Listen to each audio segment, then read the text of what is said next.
one spirit, one voice, the sound of one who makes a choice. This is the sound of one voice. This is the sound of one voice.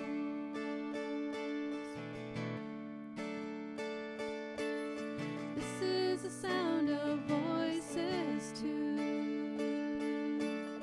Sound of me singing with you, helping each other to make it through.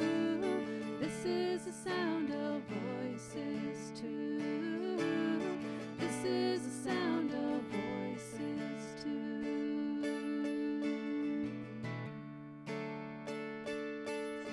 This is the sound of voices three, singing together in harmony, surrendering to the mystery. This is the sound of voices three. This is the sound of voices three.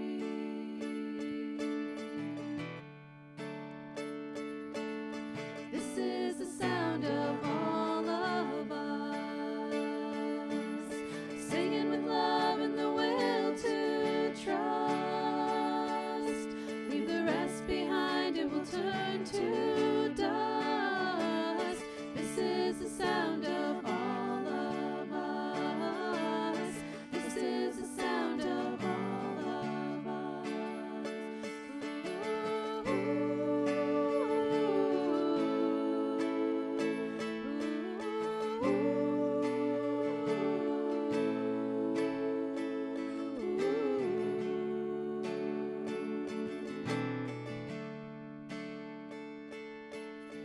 This is the sound of one voice, one people, one voice, a song for every one of us. This is the sound of one voice. This is the sound of one voice. This is the sound of one voice, one spirit, one voice, the sound of one who makes a choice. This is the sound of one voice. This is the sound of one voice.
In this story about the centurion, at least in the version in the Gospel of Luke, the Jewish elders go to bat for this Roman warrior.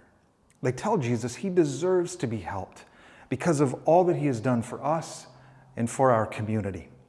So the question that jumps out to me, is this why Jesus helped the centurion? Because he deserves it, because he has done so much for other people.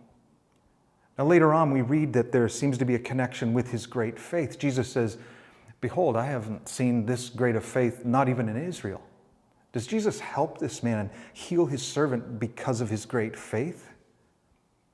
This is a great mystery, why God chooses to help some people and not others, why God chooses to heal some people and not others. In Jesus' teachings and his ministry, the mystery of why God heals some and not others is not resolved. It remains a mystery. If anything, it intensifies the mystery. It's not that if you pray hard enough and have enough faith and believe enough that God automatically helps you or heals you. That's not how it works. Yet prayer and faith do make a difference. Here's what I believe. Faith is just one factor out of maybe 1,000 factors in each situation. For example, does exercise make a difference in your body's ability to heal itself? Of course it does. But does exercise guarantee you will be healthy? No, because it's only one factor of many. If you eat mostly high processed foods and are 100 pounds overweight, if you smoke a pack of cigarettes a day, if you drink alcohol excessively, if you get, on average 4 to 5 hours of sleep every night, if you are in a toxic relationship and you have a super stressful job, and you have a genetic disposition to diabetes and heart disease, well, you can work out all you want, but you are not going to be healthy.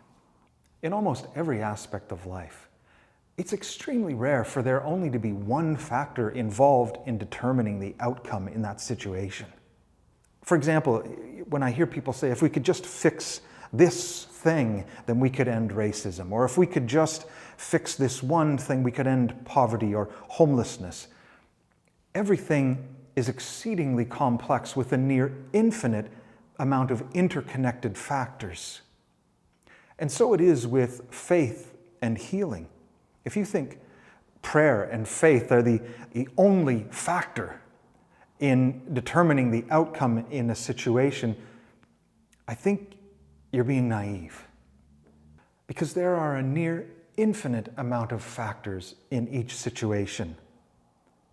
But having said that, faith is one factor.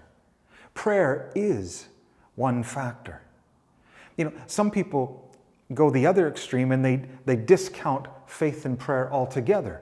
What's the point in praying? What's the point in having faith? It's not going to result in a healing. To me, that's like saying, why bother getting physical exercise? There are so many different factors involved in determining whether someone is healthy or not. Physical exercise isn't going to do anything. Well, of course it is. But it's only one factor of many factors. And so it is with prayer and faith. Without question, they make a difference. They have an impact. But they're only one of many, many factors. The truth is, we don't know why Jesus heals some people and doesn't heal others. We don't know why God seems to help some people and doesn't help others. There are simply too many factors that we cannot see or understand. To us, it kind of seems random. Like with the healings in the Gospels, it kind of feels like they just happen to be in the right place at the right time. But there also seems to be something that's not random in Jesus' healings. Early on in Jesus' ministry, he says something to the people in Nazareth, which happens to be his hometown. Luke chapter 4, verse 25 to 28. Jesus says, "There were many widows in Israel in the time of Elijah, when the sky was shut for 3.5 years, and a great famine swept over all the land. Yet Elijah was not sent to any of them, but to the widow of Zarephath in Sidon," which is modern-day Lebanon. "And there were many lepers in Israel in the time of Elisha the prophet. Yet not one of them was cleansed, only Naaman the Syrian. And on hearing this, all the people in the synagogue were furious." Jesus points out that the only widow God sent Elijah to help was a foreigner, an outsider, someone considered unclean. Why would Jesus go out of his way to say this? To provoke these good religious people in Nazareth who had gathered in the synagogue to hear an encouraging word from God. Why would Jesus do this, and why does it strike such a nerve in these people? And then Jesus continues. He says the only leper that God healed in the time of Elisha was Naaman, a foreigner, an outsider, a Gentile, someone considered unclean. You know, I bet Jesus probably had more examples, but by this time, the congregation is so enraged that they drive Jesus out of the synagogue, out of town, and attempt to throw him off the side of a cliff. And now in this story, from this week's gospel reading, the person that Jesus chooses to help is a foreigner, a Gentile, an outsider, someone who is deemed to be unclean. It almost seems like there's a pattern here, doesn't it? Sometimes, not always, but sometimes Jesus' healings and miracles are communicating that God's love and God's grace extend to people we don't think deserve it, to the sinners, to the outsiders, to the unclean. Sometimes miracles, healings, and divine movements are intended to help us extend our boundaries of who is in and who is out. I think we are living in a time when the Spirit is moving and trying to help the church expand its boundaries of who is in and who is out, who is clean and who is unclean. And just like in Jesus' time, the Spirit movement is being met with resistance. Lately, I've been struggling with what to do with the resistance. God, how am I supposed to respond to the resistance? And by that I mean, first and foremost, the resistance within my own heart and mind, but also the resistance in other people. What am I to do with people who draw a circle that shuts people out when God has drawn a bigger circle that has drawn them in? When I ask the question, that classic question, what would Jesus do? Well, it's clear that Jesus confronts and challenges people who resist God's border expansion. Jesus provokes them like the people of Nazareth. He enrages them. Is that what I'm supposed to do? These days are the most challenging times I have ever experienced as a pastor. The paradigm shift is no longer theoretical or speculative or prophetic. It is happening. We are in the midst of it. I want to be part of a faith community that is following and moving with the Spirit of God, who is always increasingly expanding the boundaries of who is in, who is clean. But I don't know what to do with the good people I know and love who are struggling with these expanding borders. I know how hard it is to let go of one's clear, black and white borders. I know in our minds those borders have served us well. They protect us, they protect our children, our values, our tribe, our way of life. They keep out the danger, the threat, the unknown. But what if these borders that we are so passionately defending also keep out the Holy Spirit? Jesus was clear in his condemnation of religious leaders and systems that declared people unclean. So why am I hesitant to join him? Is it because I'm humble? Or is it because I'm a coward? Is it because I see myself in the resistors? They are like me. They're my tribe. Maybe it's because I see the frightened little bullied boy who's now acting like a big shot man who knows all the answers. Maybe I see the image of God in the person whose political and theological views confuse me and repulse me.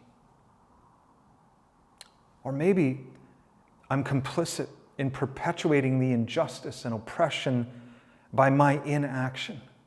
Maybe I have a hidden agenda that I'm not even aware of to preserve the status quo that I have been so privileged to enjoy and prosper in. I don't know. And I get overwhelmed in my unknowing. I get overwhelmed with the complexity of every situation and issue we are facing today because they all have a near infinite amount of factors that none of us can see or understand fully. Friends, I want you to take your cup, and this is going to sound very gross, but I want you to spit in your cup. You heard me correct. I want you to spit into this cup. You can wash it later. It will be fine. If you'll just humor me. Spit into that cup and then just set it down for now.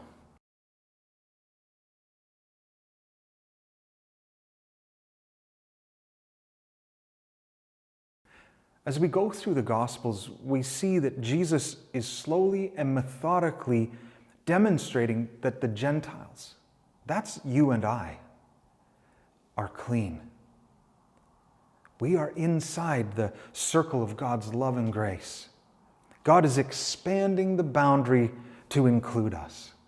Now here's the thing, it's not that God changed God's mind about Gentiles in the time of Jesus.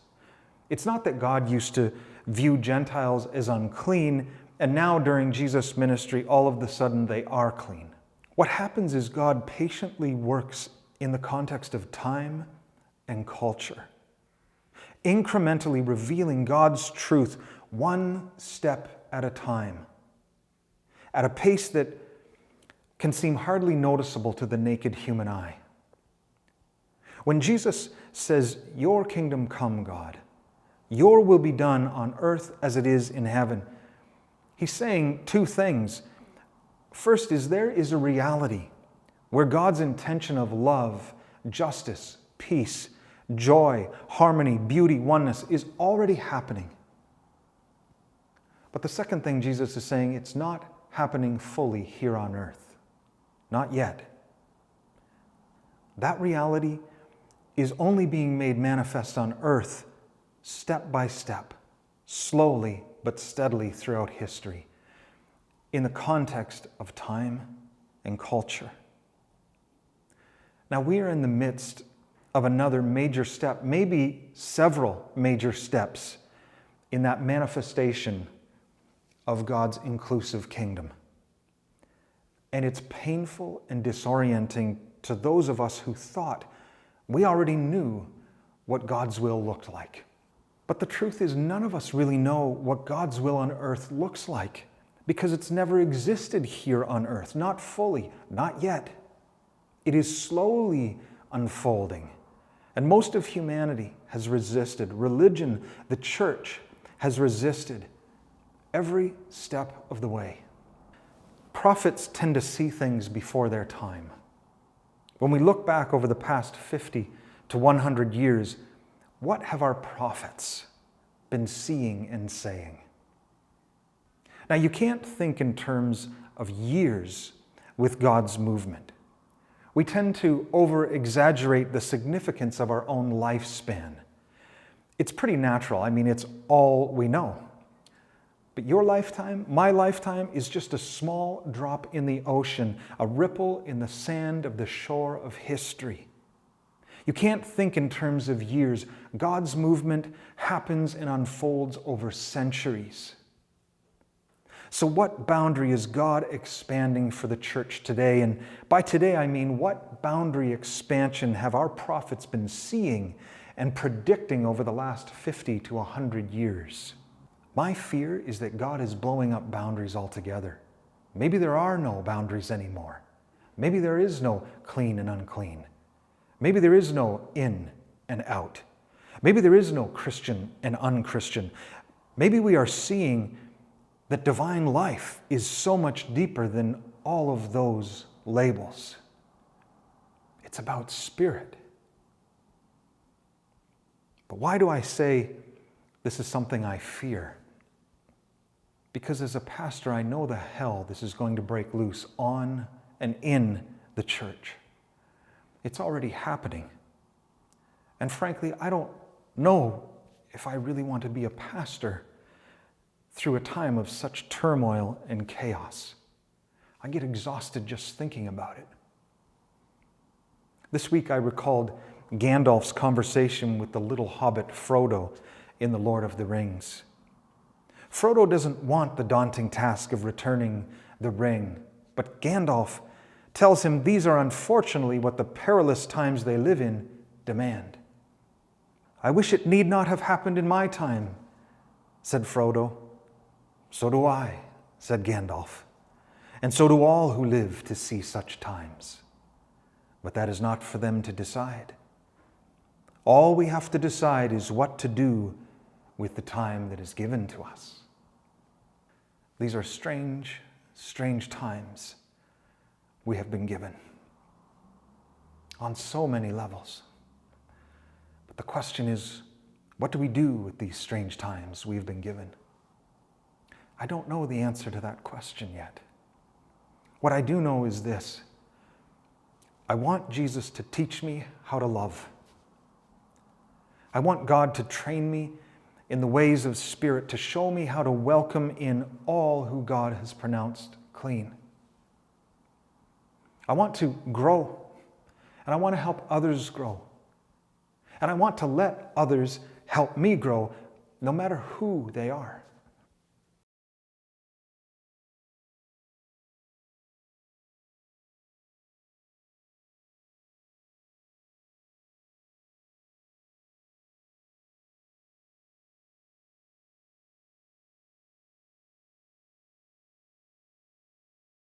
Now I want you to take your cups of spit. And I want those of you who didn't spit in a cup, which is probably most of you, I want you to hold up an imaginary cup full of your own spit. And here's what I want you to do. I want you to drink it. You heard me correct. I want you to drink it. How many of you just crinkled up your nose in disgust? Isn't it interesting that most of us feel repulsion at our own spit once it is outside of us? I mean, think about that. When you have spit in your mouth, you don't feel repulsed or disgusted that it's in your mouth. Saliva is supposed to be there. But as soon as that spit is outside of us, it becomes disgusting, repulsive, unclean. I first heard about this spit experiment in Richard Beck's book called Unclean. He says the vast majority of people tested in psychological experiments refuse to drink the spit, even if the cup contains their own spit. Once spit is removed from the mouth, it can't go back in. It has become disgusting. He says disgust is a deeply ingrained, but also learned human response. For example, small babies, they put everything in their mouths without distinction. It's over time that we learn we are cultured to be disgusted and repulsed by certain things, certain ideas, certain people. Particularly by those things and people and activities outside the boundary of what our tribe has deemed clean. Friends, the Spirit of Christ is expanding those boundaries. Maybe even blowing up the boundaries altogether. I don't know. Yet it feels like everyone around me is drawing and reinforcing their boundaries of who is in and who is out. If they do this, they're out. If they think that, well, then they're out. If they're in, well, then I'm out. And all I can think about is carrying on the work of the poet Edwin Markham, who wrote one of my favorite poems. He drew a circle that shut me out. Heretic, rebel, a thing to flout. But love and I had the wit to win. We drew a circle that took him in.